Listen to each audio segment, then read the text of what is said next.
Hi there. So in this next set of two Photoshop tutorials, we are going to be creating our assets, our Sprite sheet assets for an RPG style game. Um,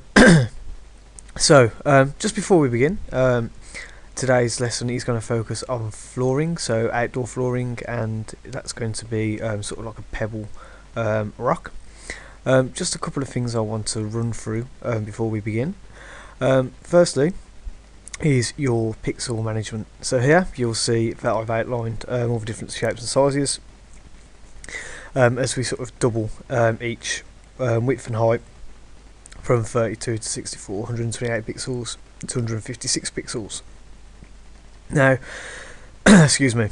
The thing to be aware of is that we are predominantly going to be working at a 32 by 32 ratio, but we are going to be adding parts either side, which will make up the remainder of the tile, so we can include that going up towards any kind of water beds, flower beds, grass, any other kind of texture, which will allow us to build any pathway which we should want. So we will be working at that, and we'll also be creating this week's asset sheet, excuse me, 128 pixels by 374, I think it is. So just another thing as well, so that's our pixels. So try and remember these digits, make note of them, write them down before we start. If not, then that's okay. So one little thing before we begin is about the perspective. So I'm going to be doing a top-down game, which should follow quite nicely for this one here. If we just pull this out, so you know, we could get a door in here, just get some like windows, you know, kind of thing, maybe a little banner or something there, and obviously we can sort of display the roof, you know, in this sort of area here. But obviously it's all about sort of planning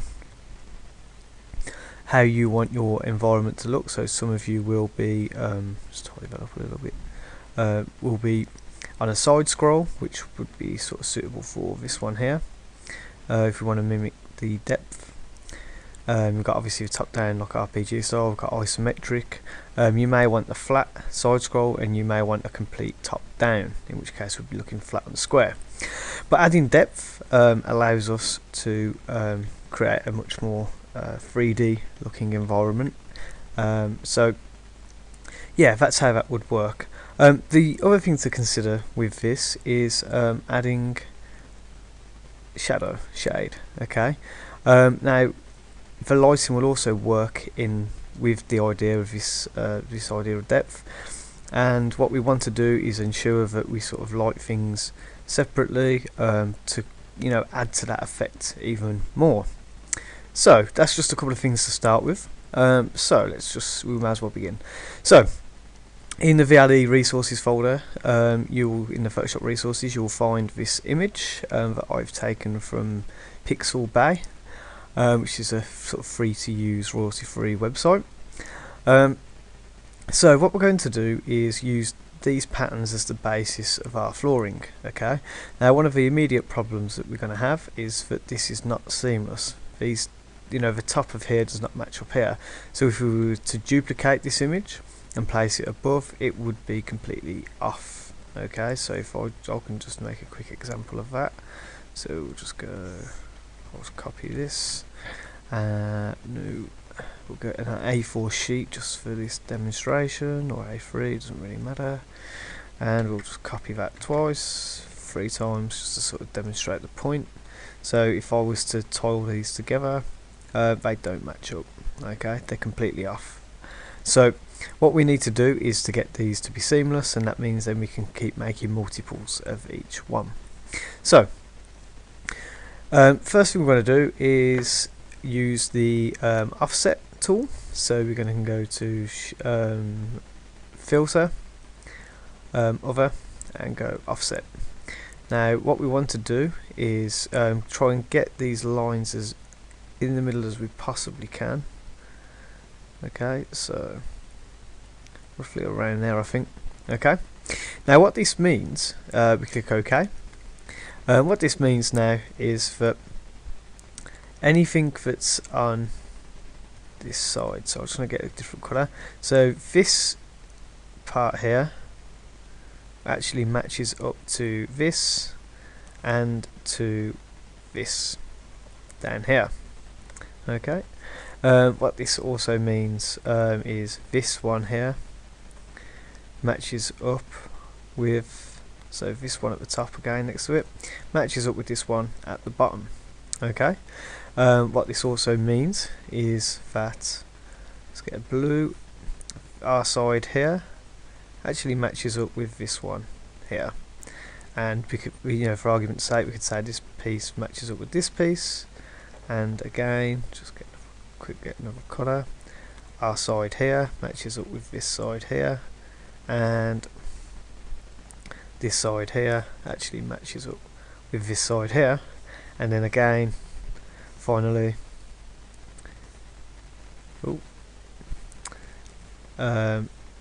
this one here at the top matches up with this one here. So at the minute, if we were to copy this and place it next to place them next to each other, we'll just go Control C just to demonstrate this. We'll copy that a couple of times. What you'll find is that now anything on our edges actually match up. So if we zoom in, so all of this is one image, all of this is one image, okay, almost, but obviously not there because this is our base image and we've just offset that half. So all of these parts in the middle essentially need to match up, okay, but these ones around the edge are perfectly fine. So what we're going to do is, now if we were going to do this as a proper photography piece, what we would do is spend ages using the clone tool and getting it in, but as this is literally just going to be drawn from on top of, we just need it as a guide. Okay, so with your colour, just get your brush, and what we will need to start doing is working out exactly where these things need to go. Now if you push the button underneath the equals button, I don't know the actual name of that increases the brush size, and the one to the left, it's like a square brackets, will decrease that size of your brush. So theoretically, I think what we're going to do is join, just going to create a new layer actually, we're going to join these two up to create one piece, and we're going to join these up to create one piece. Now what we don't want to do at this stage is actually join this one here, and join this one here, and join, so on and so forth, because we end up with this line. If we take a look at this sprite sheet that I've made earlier, you will see that actually when we make those lines and we have that evident, we end up with these lines running across, and that pattern reveals itself to the audience, and the focus becomes on the fact that these now look like a wall that's been segmented upwards, and not so much like a natural occurring looking sort of stone path. So what we need to do is actually create this offset so it forms into each other. So I kind of like the idea of throwing that there, perhaps bringing this one round, making sure it meets back up here so it lines up at the bottom, and actually creating another piece within here, and I think that should be fairly straightforward. So what we're going to do is push Control, Shift and C. Now what that does is it copies everything it sees on screen, so it doesn't just select the layer that's selected down in the layers panel, but it copies everything. Okay, so if we go back here, what we need to do, by the way, so I'm just going to close this off, is create a new scene that is 32 by 32 pixels. So we're going to go to New, and we're going to go 32 by 32 and click OK. So at this stage I want you to just quickly save your work to make sure you don't lose it. Remember to keep saving frequently, because the computers do corrupt and they do lose the files, and we just want to safeguard against any sort of destructive workflows. So saving is absolutely essential. So push Control V, and that will plant this into the scene. And what we can do is then go Control T, which brings up a transform box, and we can throw that in. We don't have to keep the aspect ratio by holding Shift because we're going to make it into more of a square. and that should bring our piece in. Okay, so push enter, and we will end up with something like this. Okay, so this is going to be our guide. We don't need to worry too much. So as my character is going to be based on blue, like a blue sort of environment, I'm going to pick this sort of muted grey blue that's going to act as my base colour. Okay, now it needs to be, I'll just quickly explain, it needs to be dark enough that we can make things lighter, so add highlights, and it needs to be light enough so we can make it darker and add shadow. If it's far too low or far too high in terms of the tone, then we're going to struggle to get those highlights in. Okay, so the next thing that we're going to do is, obviously you can use your brush tool, but at this stage what happens with the brush tool is we end up with this feathering effect, which if you're going for a sort of painted look, would be really useful, but we don't want to do that today. We want to work with solid pixels and with solid blocks of colour, and one way to achieve that is to select the pencil tool. Okay, now what this will do is actually create a solid block of that colour, and what we can do is then start to paint this in. Okay, and we can sort of block in where our stone is. Now it's really important that we keep our awareness on the fact that these parts need to match up with their corresponding bits. So try to stick to, when you're working with the ones around the edge, try to stick with the way the layout is, where they meet and where they join. Obviously in the middle we're much freer to change that to however we like, but obviously it's always good to make sure that we're ensuring good practice. So again, just paint these on. Remember to keep the gaps in the middle because we're going to fill like our own ground in there. Obviously if you want to flip between the brush and the eraser, you can push B, which brings up the brush, or E, which brings up the eraser. Now the eraser is a bit more difficult, but we can change that to pencil and it will erase the solid blocks of colour exactly the same way that the pencil tool for the brush adds it. Okay, so I think this was only just a small piece, and then we can bring this one in, and obviously we can paint these down. So it shouldn't take too long. I mean, don't be overly precious with it, to be honest. We can fix it up later. Right now the focus is just getting on to getting this layout sort of constructed. Remember to try and keep them quite round because they are pebbles on a floor. They wouldn't necessarily be square, and we just want to keep that going. If you haven't done so already, if your tutor hasn't told you, then you do need to include some of your own illustrations and design and concepts for your sprite sheet, which will go into your documentation. Let's create that sort of portfolio, and it's really important that you do that. So I think just one more, maybe two more, so this one down here. Yep, so we're just going to bring that in, and we'll just quickly paint this one in here, and we'll just get the eraser, so push E again on the keyboard. We'll just make it nice and curved, and just make sure that that lines up at the top with the top here. So obviously that finishes around there. So again, it's really important that we make sure they match. That's roughly the same, that one's the same, yep. This one's a little bit lower, so we might just bring this back up a bit. So push E.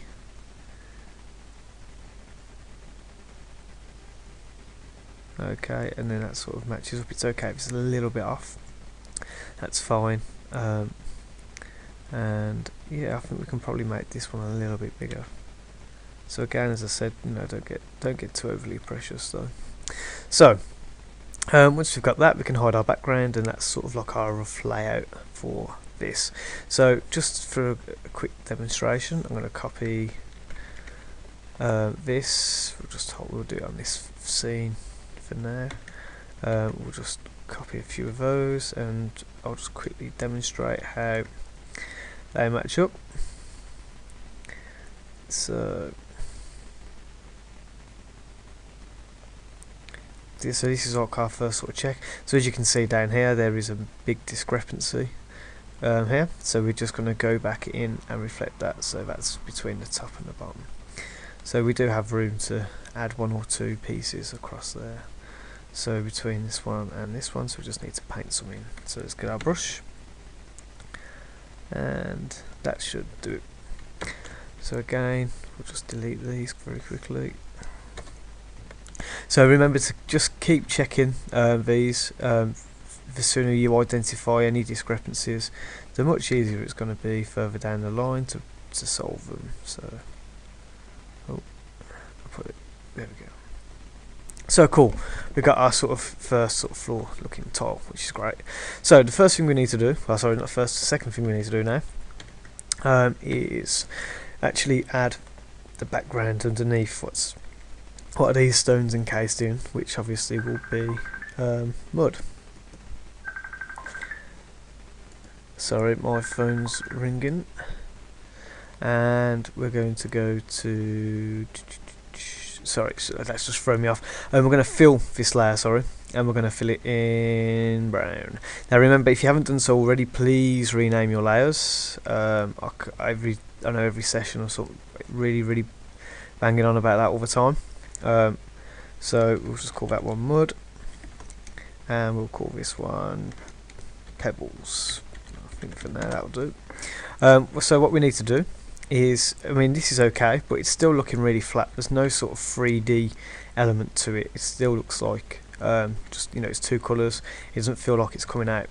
So the way we do that is to add a light source, so we can pick a direction, any direction we want. But I'm going to go, because as I'm doing like an RPG style, I'm going to do it from above.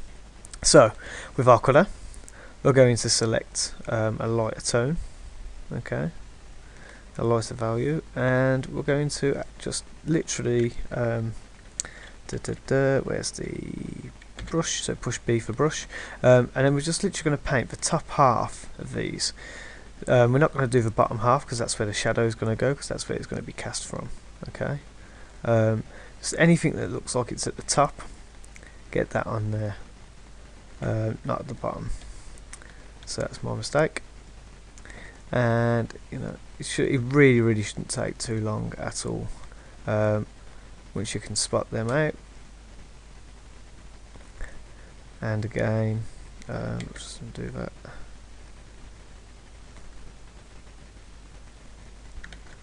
So once we layer these up and layer them up with more shadow, we should end up with a nice sort of what we call a beveled effect. So we've got the highlights. Now we're just going to do the same, but we're going to do it with the shadow. So we just rename our layer. Remember to keep saving your work, so Control S, now you've saved that original first file. It should be straightforward. Every so often, if you just push Control S, it will speed up that process. So with the colour picker, we're going to now pick a darker colour. We're just going to select our original one, make sure it is dark, there we go. And we're just going to literally paint the underside of these. Okay. And again, this will all sort of build up to create the illusion of depth, which will make for a much more convincing environment for which your audience will engage much more. We don't need to do any of those bottom ones. And actually, I'm not happy with that there. I think actually we should probably delete that part, so push E, get the eraser if you have any of these parts. Make sure you're on the right layer, of course. And actually we're gonna just add a couple of those. So if you push Alt whilst you're in the brush mode, it will pick up the colour picker, and that should speed up that part of the process. Okay, just like that. So we've got this done now, and we're actually starting to get a much more three-dimensional feel. So in addition to drawing the shadow on the actual pebbles, it's also important that we draw them on to the ground. Now the reason for this is, if I draw this, imagine this is our ground, say this is our pebble coming up, we've got our light source coming down here. That means all this light's bouncing off and reflecting, which is what we can see at the top. But at the bottom, as this light comes in, this will cast a shadow. Okay, not a massive one, but it will still cast one. So not only have you got the shadow coming from this part, but you've also got it from the ground as well. So we're going to add again another layer just underneath the pebble layer, so we keep it in a logical order from the mud at the bottom to the shadow on top of that mud to the pebbles themselves to the highlights on those pebbles, and also remove this shadow under the highlight, just so it's in linear, and we'll call this shadow. And what we were going to do is layer 3, just put mud shadow just so we can differentiate between them, and we're just going to pick our brown colour and we're going to go for a much darker looking brown, and then we're literally underneath anywhere where there's a shadow we're going to double that up, okay, to really give that impression that these are shadows.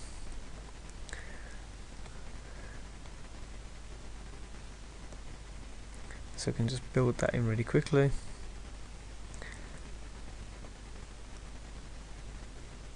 And there we go, there you have it. Oh, one more. How did I miss that? Right in the middle. And there we go. So, I've got those done. And now what we're going to do is add some texture. So again, just sticking with our block of colour. I'm going to go back to this. And I think I'm going to go for like a sort of darky grey sort of colour like that, and we're just literally going to just paint a couple of specks on just to give the impression that, you know, it's not a completely flat tone surface.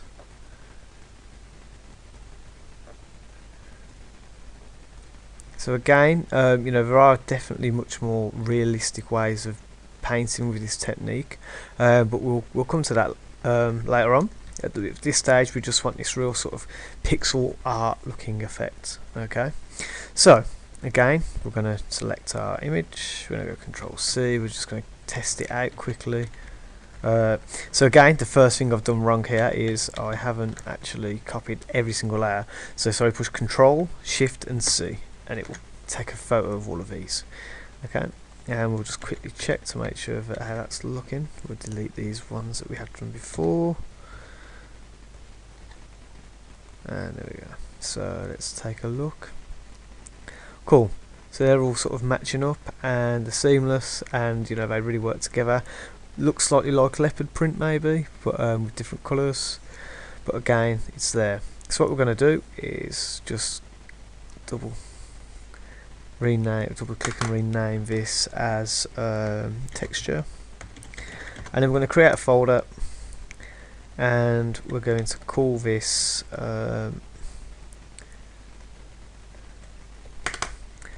center, pebble center, something like that,